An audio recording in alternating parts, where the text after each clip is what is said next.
In 2023, WWE was sold to Endeavor, which then became the parent company of their sibling corporation, TKO, which was the merged company of UFC and WWE. I'm sure we all know that. And when that happened, WWE was at a bit of a crossroads. The Vince stuff was popping off, and because of that, they looked to sell. And so they did. Now, AEW is at a similar but not identical spot.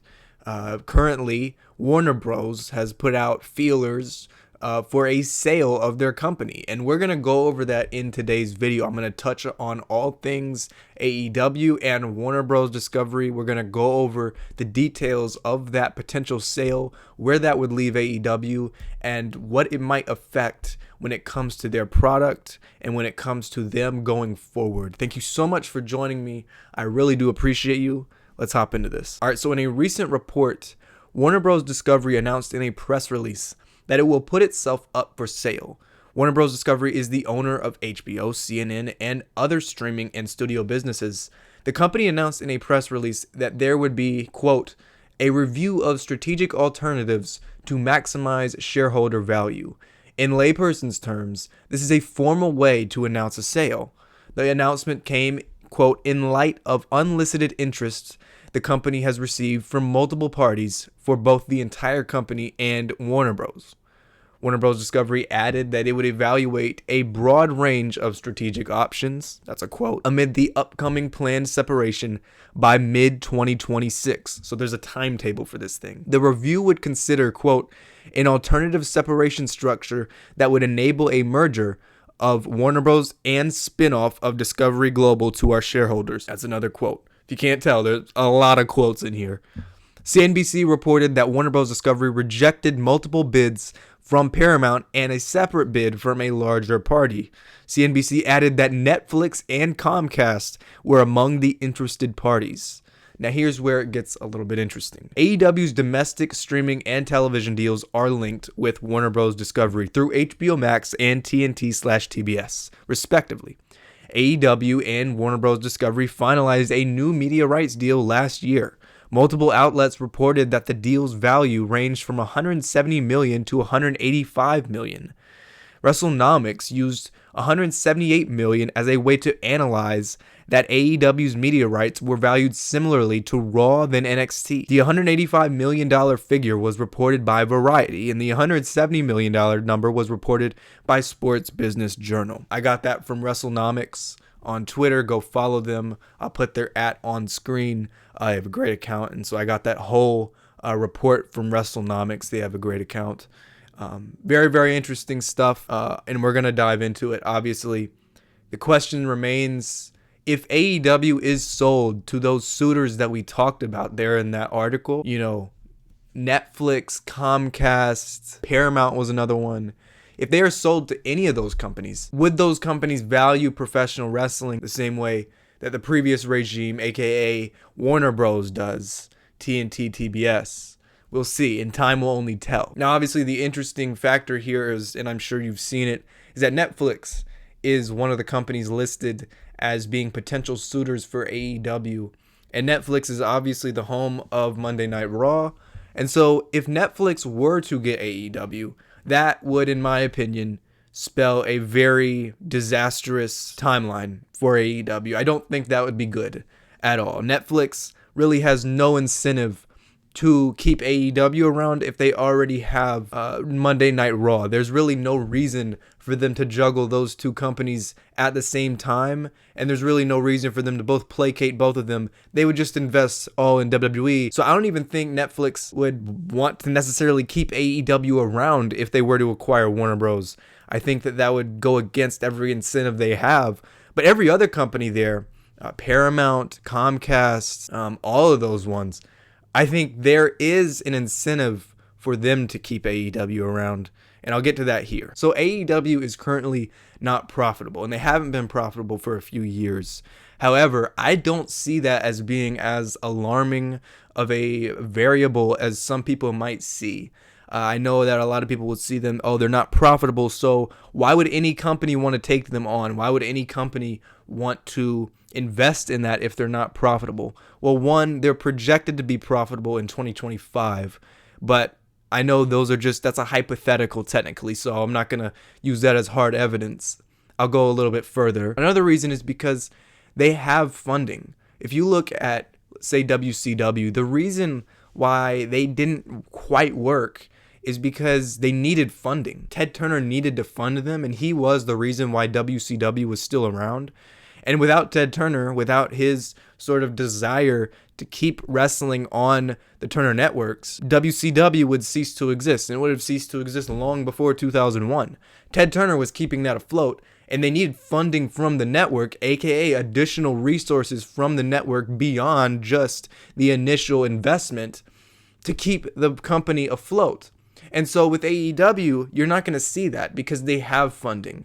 Tony Khan is a very, very rich man, and he doesn't need funding from a network executive to keep his company rolling. He has funding from his dad. As weird as that sounds, it's the facts. And it's something that would help AEW if they were to get acquired by another company, because they don't need funding from said company that they would get acquired by, whether it be Comcast, whether it be Paramount, whatever it be, whatever company ends up acquiring Warner Bros. They wouldn't need to fund AEW's operations because AEW is already being funded. So beyond the initial investment of just buying Warner Bros., AEW can keep itself afloat and can likely become profitable going forward into 2025 and into 2026 and on. So this is obviously in the future. Everything I've brought up is potentially in the near future. But where might AEW be in the next few years? So 3 to 5 years. Where might their landscape be in terms of streaming and in terms of how their product gets rolled out to people? I think what's going to be at the front of that landscape in 3 to 5 years is going to be AEW's shift to streaming. Whoever ends up acquiring Warner Bros., like I said, will probably have an incentive to keep AEW around because AEW funds themselves. They don't need the funding of a network executive to keep them going. Now, if Warner Bros. Were to get sold to another company, and just in general, like down the line and how these TV deals kind of evolve and how things change, there's a very, very high chance that in 3 to 5 years, AEW might not even be on cable TV anymore, and they'll probably end up having some Netflix-esque TV deal for Dynamite, like Monday Night Raw has for Netflix. I could see them on like an Apple TV, or I could see them on a Paramount Plus, or whatever the case is. HBO Max, I could see them converting almost entirely to that platform with their television, because obviously that wouldn't go away. They wouldn't take that away in the sale. It would just maybe be rebranded or something. Anyway, I digress. Another reason why they might shift to streaming, and outside of just the general evolution of things in the television industry, is that the Nielsen ratings changed recently. The Nielsen ratings and the scale at which they are decided, the criteria which is used to rate them, and the how they scale, it has changed. So 300,000 viewers now is different than what it was before the change. It's scaled much differently, and it's led to a lot of weird discourse online, as there's always been surrounding wrestling ratings. But now, more than ever, it's more of an incentive to move to a Netflix-esque streaming deal for AEW, and for really any wrestling company that's in WWE's or AEW's position. There's more incentive now than ever to move to a streaming deal, because your numbers are kept on the down low. They're not made public by the Nielsen ratings. So if you're AEW, you might want to go to streaming. You might want to go to an Apple TV, a Paramount Plus, or wherever it may be. Whoever ends up acquiring Warner Bros., whatever it is, you might want to move to a streaming platform because your numbers are kept more on the down low. And your numbers might actually end up being better, because let's be honest, streaming is a lot more widespread and useful than traditional cable, especially these days. Everything I've said in this video all dovetails nicely into this one final point.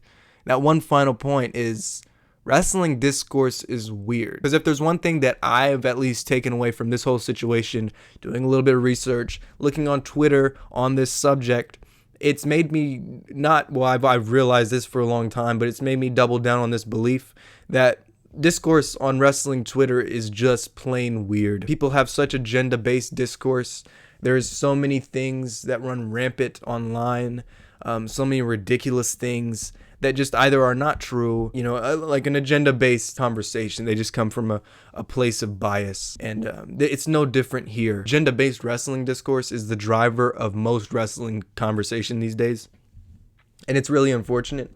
But everything that I've gone over here can be applied to that point. I just wanted to kind of bring that in at the end of this video because it's something I've noticed when doing research, is that most conversations involving all of this are so agenda-based, are so biased, and it really just clouds every part of the subject. It's really annoying and frustrating. And to be honest, in my opinion, AEW is the hardest promotion to have an honest conversation about.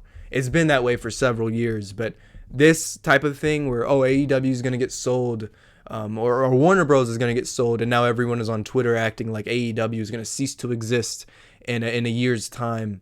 It's plain ridiculous. And every point I've brought here should tell you why it's plain ridiculous. Everyone making these just ridiculous points, these outright outlandish statements that AEW is going to cease to exist and it's going to die. It's just not true.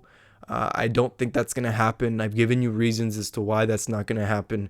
And I hope this video can kind of help to clear some of that up. Thank you guys so much for watching. Please do hit the like and subscribe down below. That would mean so much to me. It would help my channel grow immensely. It would make my day. So I would really appreciate it if you could hit the bell, leave a like, subscribe, leave a comment, engage with this video. That would mean a lot to me. And until next time, guys, see you.